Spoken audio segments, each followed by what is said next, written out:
Graça e paz a todos, mais uma vez. Como é bom podermos ter esse momento de louvor e adoração, onde nós podemos cantar as maravilhas do Senhor, onde nós podemos abrir os nossos lábios e não apenas com os lábios, mas também com o coração, nos achegarmos a Deus. E isso é maravilhoso, pois, como nós falamos, o que nós estamos fazendo aqui agora é o mais próximo do céu que nós podemos chegar enquanto estamos aqui, pois haverá um tempo em que nós estaremos reunidos em torno da pessoa de Deus, em torno da pessoa de Cristo, em torno da pessoa do Espírito Santo, e ali adoraremos eternamente. E nada é mais importante para nós do que estarmos como igreja reunido, estarmos reunidos como corpo de Cristo, estarmos reunidos com o intuito de adorá-lo, estarmos reunidos no intuito de aprendermos, de conhecermos um pouco mais do Evangelho. E para nós estarmos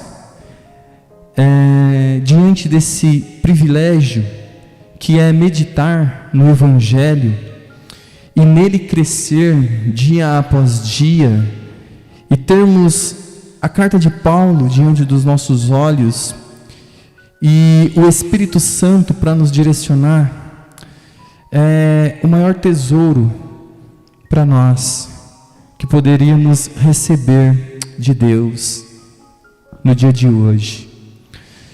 Nós estamos olhando a carta de Romanos e temos aprendido muitas doutrinas importantes, e na noite de hoje não é muito diferente, pois nós hoje iremos realmente nos perguntar qual é a nossa noção do pecado, pois se nós não tivermos essa noção correta do que é pecado, tudo perde o sentido daquilo que o apóstolo Paulo está nos ensinando.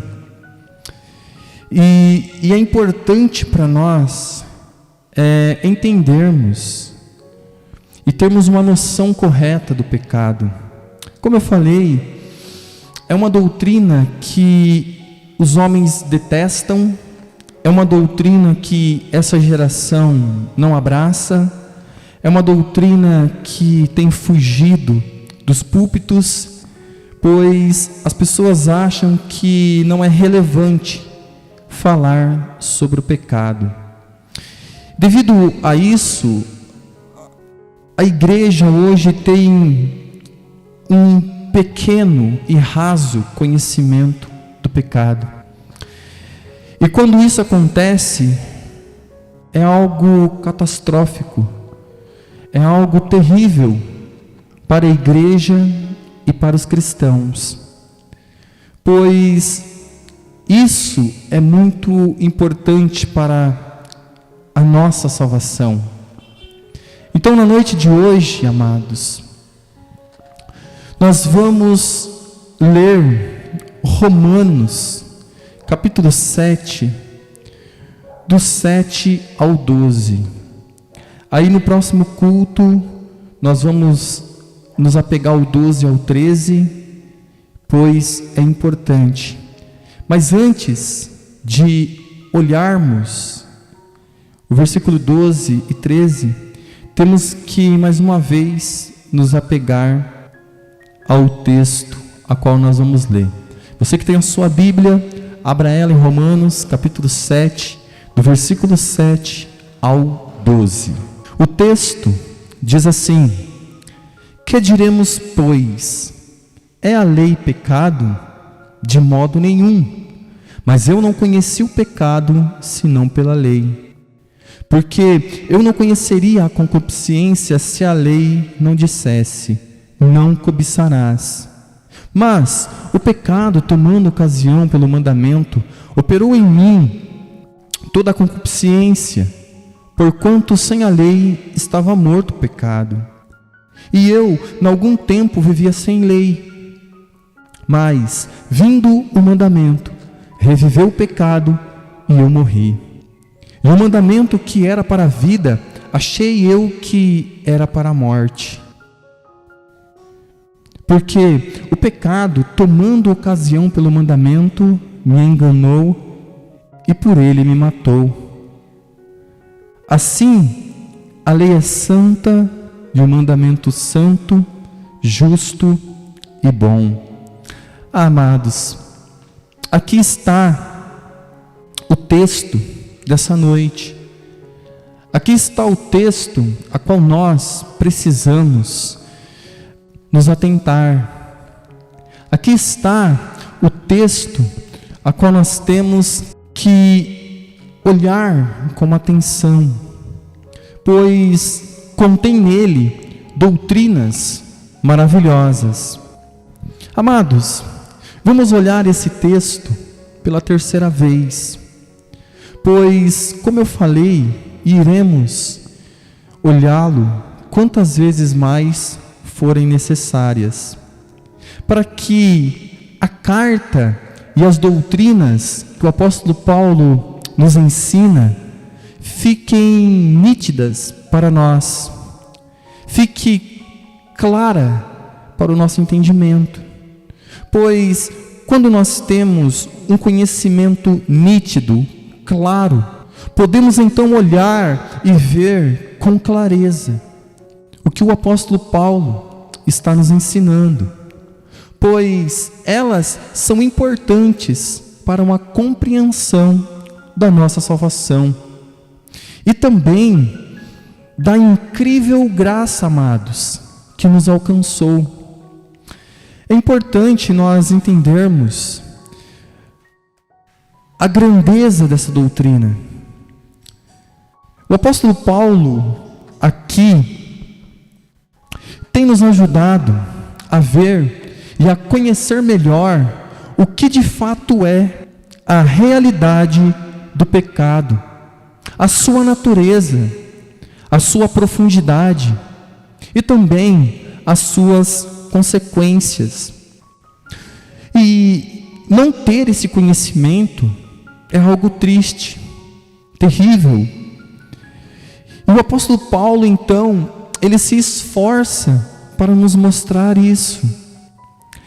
E infelizmente a geração de cristãos da nossa geração não tem o mínimo do conhecimento necessário para poder ficar com uma base bem sólida para poder olhar o Evangelho e assim ver a realidade do pecado. Sendo assim, por não terem essa realidade do pecado, a natureza do pecado, a sua profundidade e as suas consequências, acabam por consequência tendo uma visão rasa da graça de Deus e não conseguem se aprofundar, pois, como nós estamos falando, estamos diante de uma geração que gosta de reduzir as coisas. Estamos numa geração que quer tudo rápido, tudo fácil. Eles não querem investir em tempo estudando a palavra de Deus. É por isso que na nossa geração, os coaches, a teologia da prosperidade e outras, misturada com o humanismo secular, filosofias vãs, têm feito tanto sucesso e tem sido tão adquirida pelas igrejas atuais. Porém, para nós é importante olharmos o que o apóstolo Paulo até aqui e vermos que ele tem nos ajudado. Ele tem nos ajudado a conhecer a realidade do pecado. Ele tem ajudado nós compreendermos a natureza do pecado. Ele tem nos ajudado a compreender a profundidade do pecado. E com isso, também, Ele tem feito com que nós observemos as consequências do pecado. E nos mostra como que a lei não pode nos santificar, visto que ela, na verdade, é um agravante da nossa situação, visto que ela, se é usada pelo pecado para mostrar ainda mais a nossa natureza caída. Amados, é necessário que a igreja atual venha resgatar uma visão correta do pecado, para que possamos ter uma visão ampla do que realmente é o pecado. Até aqui, amados, vimos a declaração geral do apóstolo Paulo, mas vamos examiná-la nessa noite.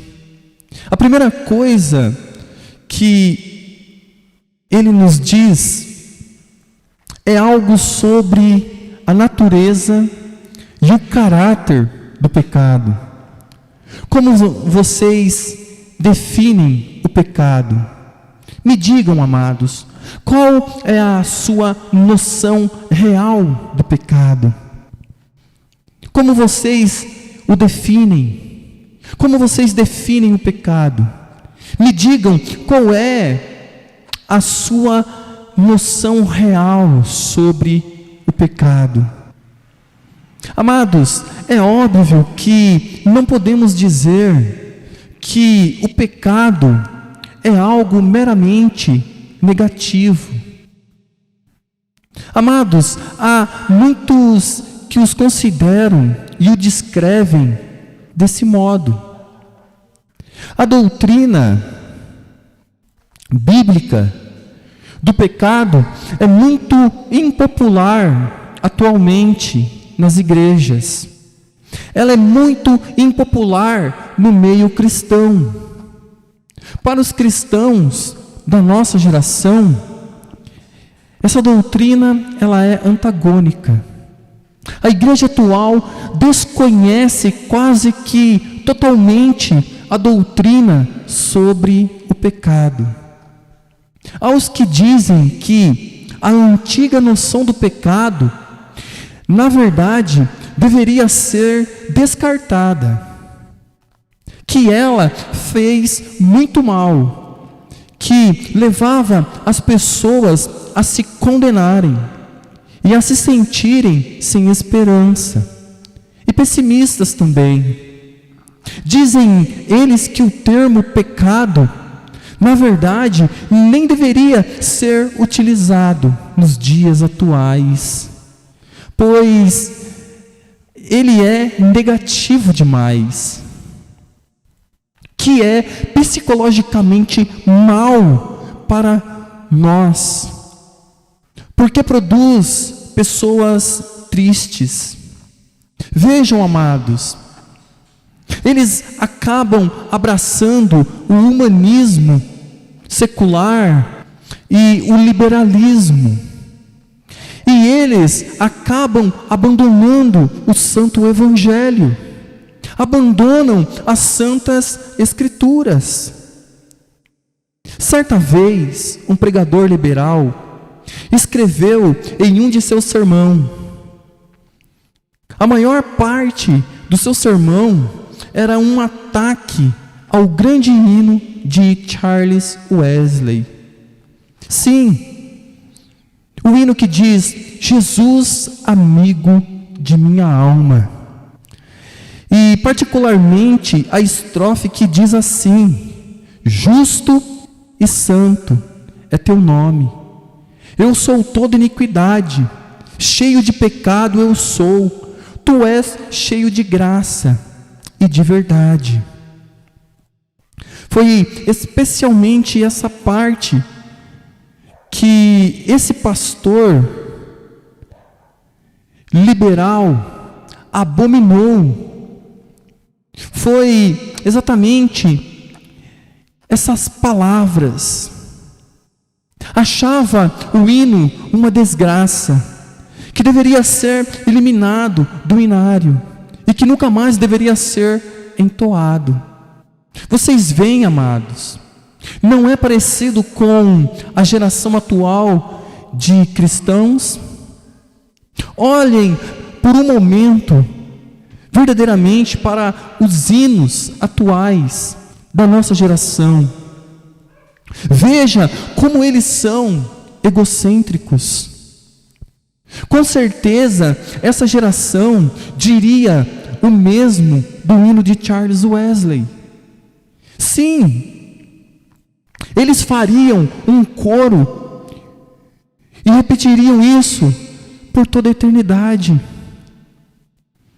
As pessoas, quando nós paramos para ver os hinos da nossa geração, certamente ficariam chocados e horrorizados com as palavras de Charles Wesley. Como esse pastor liberal. Pois a nossa geração, eles amam esses hinos egocêntricos, esses hinos que falam de determinismo, esses hinos que falam de triunfalismo, esses hinos que engrandecem o homem e diminuem a Deus, colocam os homens como senhores e Deus como servo. Veja como seria bem fácil esse pastor liberal ter as suas ovelhas nos dias de hoje. Amados, esse liberal procurou ridicularizá-lo, dizendo que quando alguém se candidata a um cargo de emprego, não vai dizer ao seu empregador em perspectiva: vil e cheio de pecado eu sou, literalmente. A resposta a isto é, naturalmente, muito simples.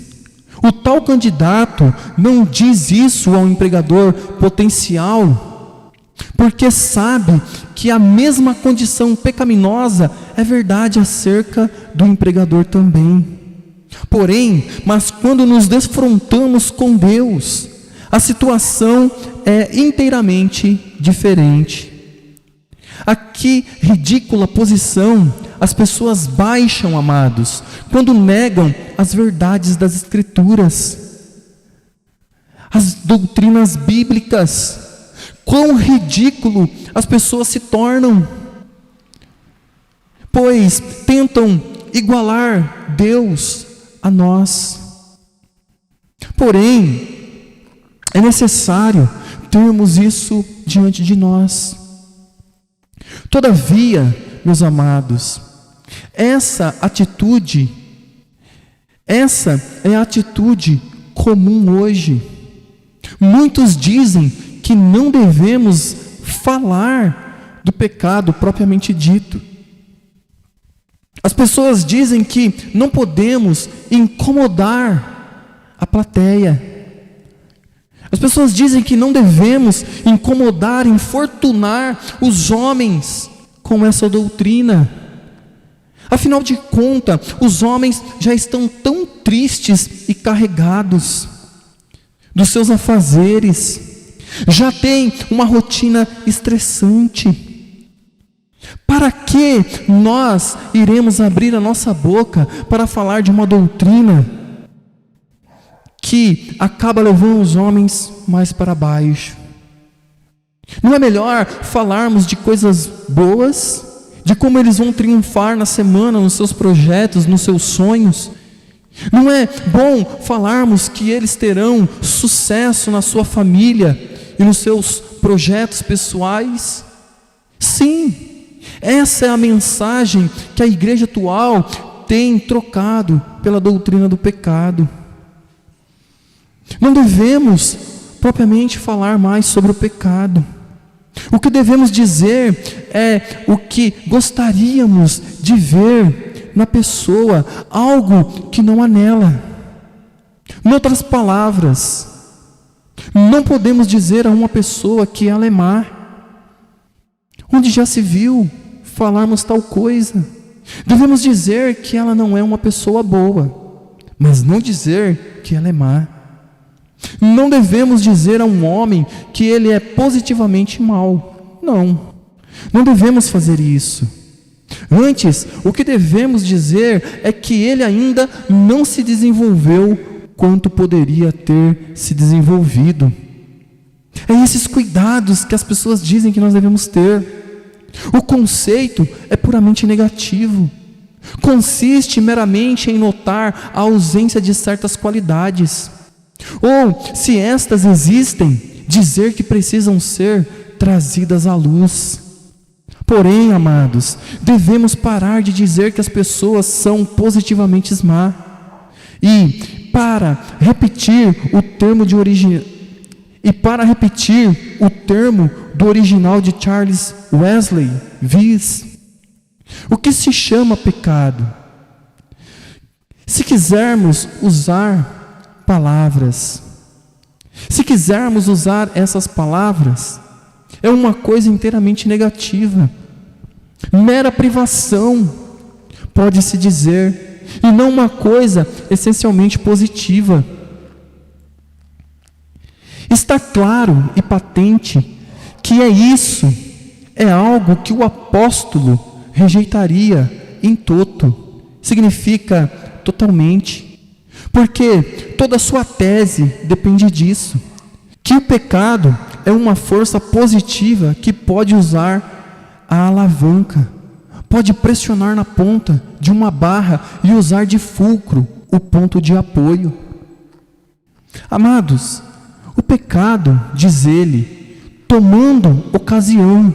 Veja, temos aqui uma expressão sumamente fascinante. Veremos que ele torna a empregá-la no versículo 11, onde diz: porque o pecado, tomando ocasião pelo mandamento, veja, a raiz da palavra aqui traduzida por tomando ocasião, significa dar início de um lugar. Ora, é uma palavra empregada para descrever, amados, o lugar de onde se inicia uma viagem, um ponto de partida. Então o apóstolo Paulo diz: o pecado tendo um ponto de partida no mandamento, mas também se pode pensar nela em termos de operações militares.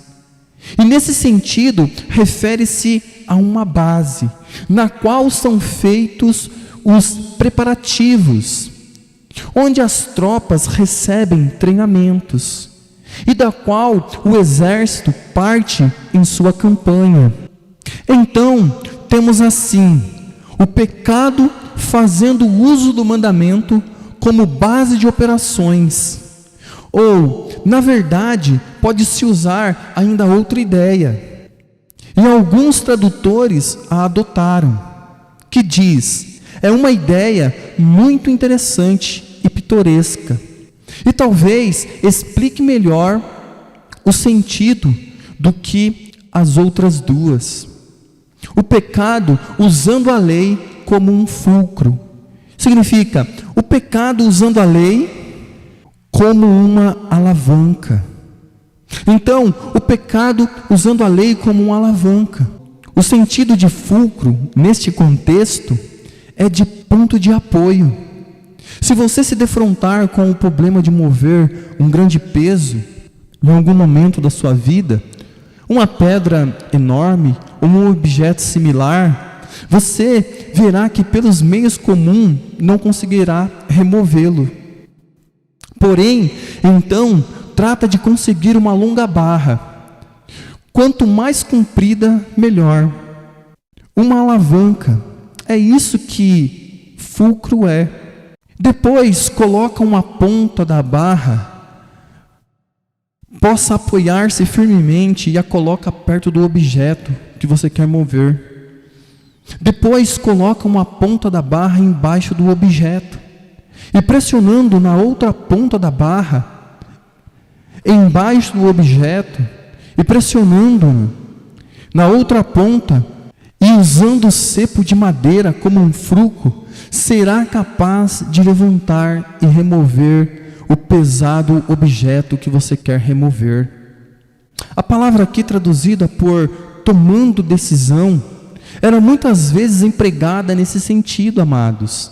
Podemos, pois, fazer a seguinte tradução: o pecado, usando a lei como uma alavanca, pode mover a nossa resistência e produzir o resultado que deseja produzir.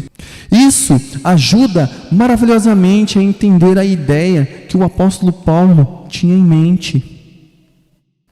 Aqui, não há dúvidas que o apóstolo Paulo está se referindo em particular ao 10º mandamento, com a sua ideia de não cobiçar. Veja, não cobiçarás. Pois bem, diz ele, o que aconteceu foi que o pecado, tomando este mandamento sobre a cobiça, que proíbe cobiçar, e o usou como uma alavanca, ou como uma base de operações militares. Para fazer o quê? Para fazer acontecer algo em mim.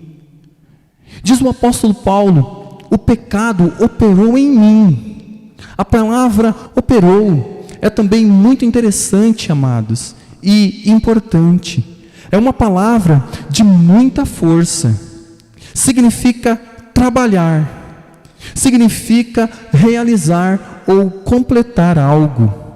Não se refere, amados, a uma simples e mera tentativa, mas a algo que tem sucesso. Trata-se de uma operação que vai até o fim, até se completar. Logo, podemos traduzir assim: o pecado, tomando ocasião pelo mandamento, operou poderosamente em mim. Operou vigorosamente em mim. Realmente produziu um resultado final em mim nesse aspecto. É importante, amados, dar à palavra operou todo o peso que ela tem aqui no texto. Que foi que o pecado produziu em mim? Ele operou em mim toda a concupiscência. O que é concupiscência, amados? A mesma palavra utilizada no versículo anterior foi ali traduzida por luxúria, pela versão autorizada que diz: pois eu não teria conhecido o pecado senão pela lei, porque eu não teria conhecido o pecado se a lei não tivesse dito, não cobiçarás. Concupiscência significa luxúria ou desejo, particularmente no sentido mau. Significa o estado do coração e da pessoa em que os maus desejos, a luxúria e as paixões estão no comando dela. Há duas declarações, amados, no livro de Gênesis, que expressam isso tão perfeitamente que não é preciso nada mais que citá-las. A primeira está em Gênesis capítulo 6 e versículo 5. A descrição da maldade do homem. Diz-nos a referência passagem. Diz-nos a referida passagem que toda a imaginação dos pensamentos de seu coração era só má continuamente. Essa era a característica do homem no período antediluviano. Isso é concupiscência, amados. Os homens eram dominados e consumidos pela luxúria, pelas paixões, pelos desejos. Depois, há uma segunda descrição em Gênesis capítulo 8 e versículo 21, que realmente diz a mesma coisa. A imaginação do coração do homem é má desde a sua meninice. Isso, amados, é concupiscência. homens dominados pelos seus desejos. O íntimo do ser humano acha-se num estado em que é dominado por esses desejos luxuriosos, maus, impuros e indignos. Assim, o que o apóstolo diz é que o pecado, usando o mandamento como uma alavanca, como ponto de apoio, operou poderosamente nele para produzir todo tipo de luxúria e maus desejos, concupiscência. Ele descreve deliberadamente e diz todo tipo de, e é assim que devemos interpretar suas palavras. Não devemos diluir o seu argumento. Diz ele, o que parecia era que eu estava cheio desse tipo de coisa, de todos os tipos concebíveis de luxúria, de cobiça. Todas as espécies de maus desejos e de luxúria estavam dentro da minha mente e do meu coração. E eu parecia nada mais, nada menos que uma massa de corrupção e de maus pensamentos. Meus desejos e más imaginações. É que eu parecia, era uma tremenda lixeira de iniquidade. Sim, amados, foi isso que o pecado fez pelo uso da lei. Desse modo, resumimos a declaração apostólica, dizendo que o pecado utilizou a lei como uma base para produzir tal efeito. A própria proibição feita pela lei deu ao pecado justamente a oportunidade que ela desejava, que ele desejava.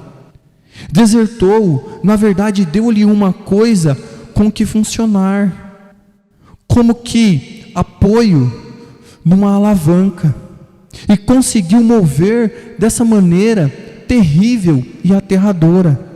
Vocês não conseguirão remover pesos com negativas, não conseguirão levantar pesos com uma simples e mera ausência de algo, amados.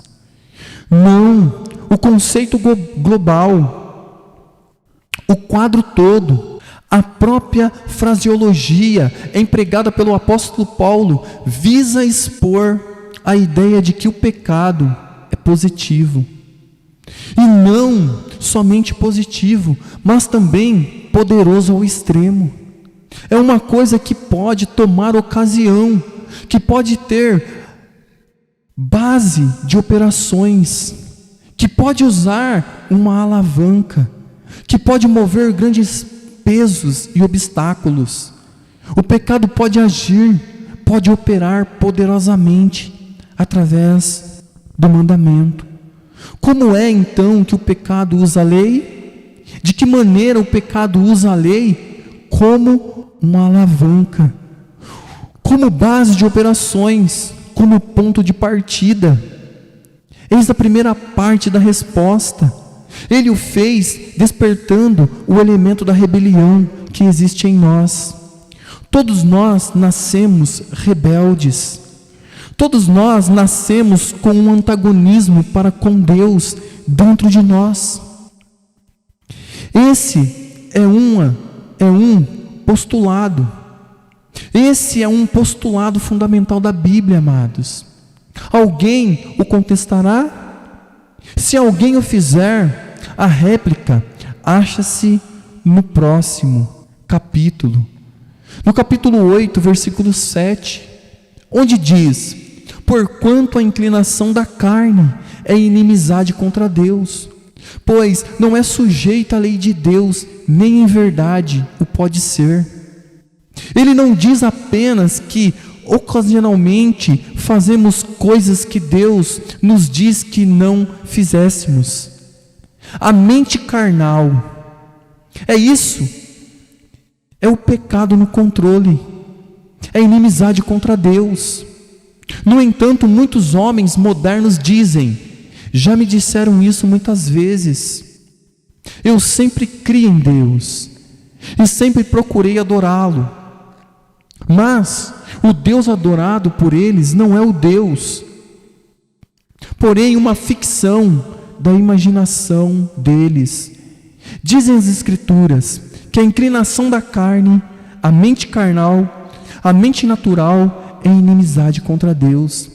O apóstolo repete a mesma afirmação com palavras diferentes na epístola aos Efésios, capítulo 4 e 5. E em outros lugares com expressões como sendo inimigos e alienados em vossa mente pelas obras ímpias. O que acontece, amados, é o seguinte: a lei vem e se dirige a um homem, e logo o antagonismo a Deus,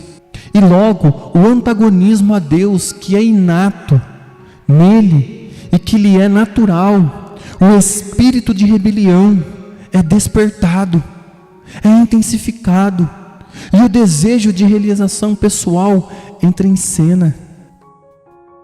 Isso porque o homem em pecado deseja ser autônomo. Não estão dispostos a inclinar-se diante de ninguém. Ele se satisfaz consigo mesmo. Ele as basta. Ele é independente. E por isso recebe mal qualquer ideia referente à lei. É por isso que muita gente diz que não crê em Deus. Não querem saber da ideia de que exista alguém diante de quem devam dobrar os seus joelhos.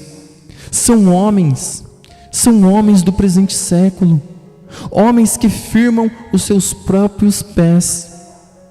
Eles se gabam da sua capacidade, eles se gabam da sua sabedoria, eles se gabam do seu conhecimento.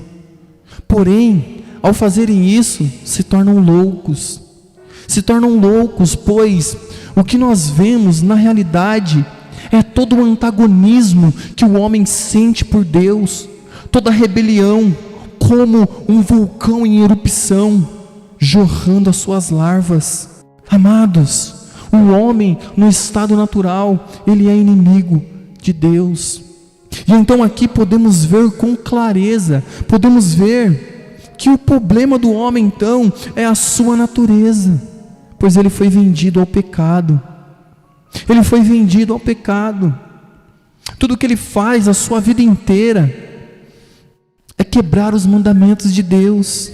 E agora nós podemos ver a lei de Deus, que é boa, justa e santa, sendo usada pelo pecado para despertar a fera da rebelião em nossos corações. Como uma fera, nós então somos despertados por essa lei que é boa. Porém, não podemos nos enganar, não é a lei que nos mata, mas sim o pecado. Então, amados, nós conseguimos então hoje nessa noite entender que é necessário conhecermos a profundeza do pecado, as consequências do pecado, a malignidade do pecado, tudo aquilo que o pecado fez e faz em nossas vidas.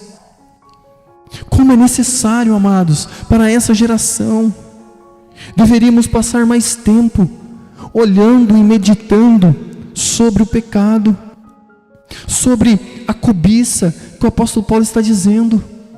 Veja, o apóstolo Paulo, quando ele compreendeu realmente que a lei é santa, que a lei é espiritual e que ele é carnal, e ele entendeu então que o pecado acaba então usando a lei como uma alavanca para mover a nossa natureza caída, para nos empurrar ladeira abaixo, para nos atirar no precipício da rebelião.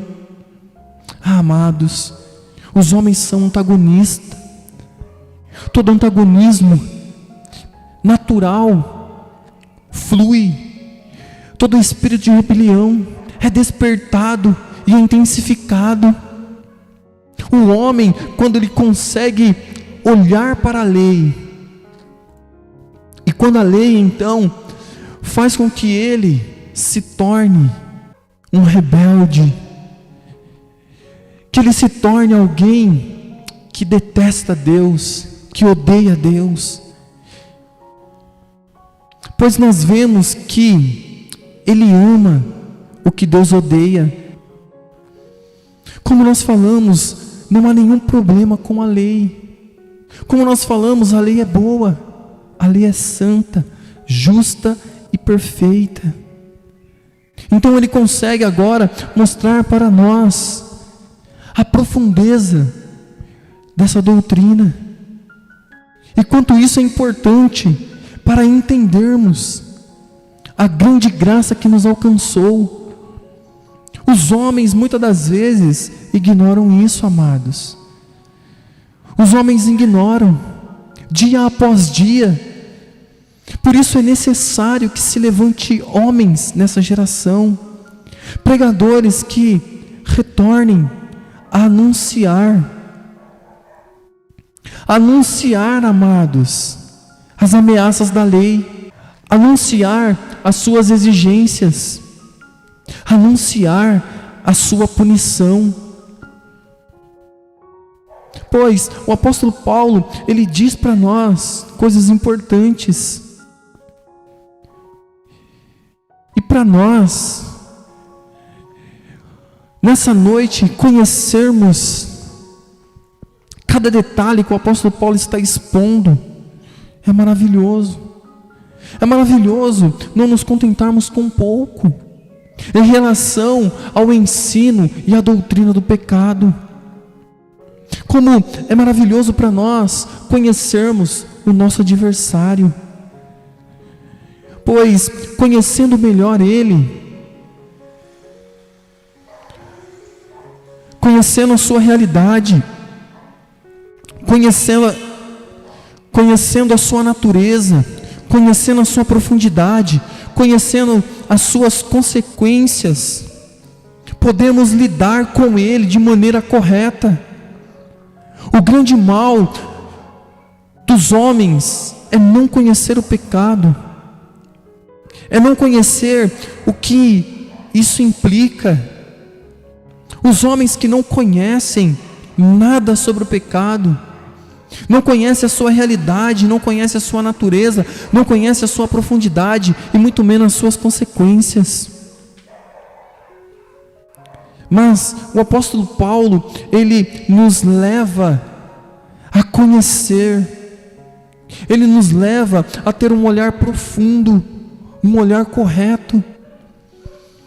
E como isso deveria estar sendo pregado todos os dias aos homens, como isso deveria ser ensinado com mais rigor, pois por desconhecermos a natureza do pecado, a profundidade dele e as suas consequências, achamos que o pecado é inofensivo. Aleluia.